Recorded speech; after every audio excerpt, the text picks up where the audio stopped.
Chittagong university school of debate কর্তৃক আয়োজিত ছিল 16 থিমেটিক ডিবেট প্রোগ্রাম।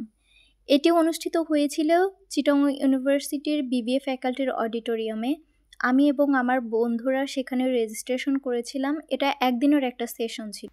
এখানে আমাদের ইউনিভার্সিটির সিনিয়র ভাইয়া এবং আপুরা নিজেদের পরিচয় দিচ্ছিলেন এবং বিভিন্ন মোটিভেশনাল কথা বলছিলেন জুনিয়রদের উদ্দেশ্যে, যেন তারা তাদের যে নিয়মিত সেশনগুলো আছে এই ডিবেটিং ক্লাবের সেগুলোতে নিয়মিত অংশগ্রহণ করে এবং তারা তাদের ভয় এবং জড়তা কাটিয়ে উঠতে পারে।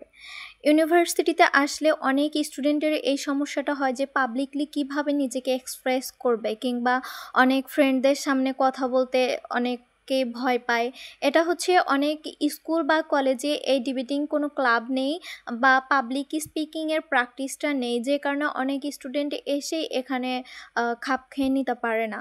তো এই ধরনের যে ক্লাবগুলো আছে এখানে যদি নিয়মিত যাতায়াত করা যায় তাহলে অনেক বেশি হেল্পফুল হয় এবং নিজেকে এক্সপ্রেস করা যায় সবার সামনে। এখানে আজকে শুধু মোটিভেশনাল কথাই বলা হয়নি, এখানে জুনিয়রদের উদ্দেশ্যে একটি রম্য বিতর্ক প্রতিযোগিতারও আয়োজন করা হয়েছিল।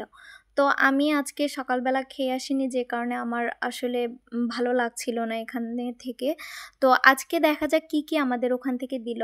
তো এখানে ছিল একটা হচ্ছে কাগজের পেন ছিল, যেটা পুরোটাই কাগজ দিয়ে তৈরি, আর সুন্দর একটি নোটবুক ছিল যাতে আমরা আমাদের সুন্দর সুন্দর কথা বা ওই সেশনের সব কিছু এখানে নোট করতে পারি। আর একটা বই ছিল যেখানে CUSD Chittagong university school of debate এটা সম্পর্কে বিস্তারিত লেখা আছে। আরও সুন্দর একটি কাঠের রিং দিয়েছিল। আমার আসলে রিংটা দিয়ে খুবই হেল্প হয়েছে, কারণ আমার চাবির রিং ছিল না। তো আজকের ভিডিওটা এ পর্যন্তই। So bye bye.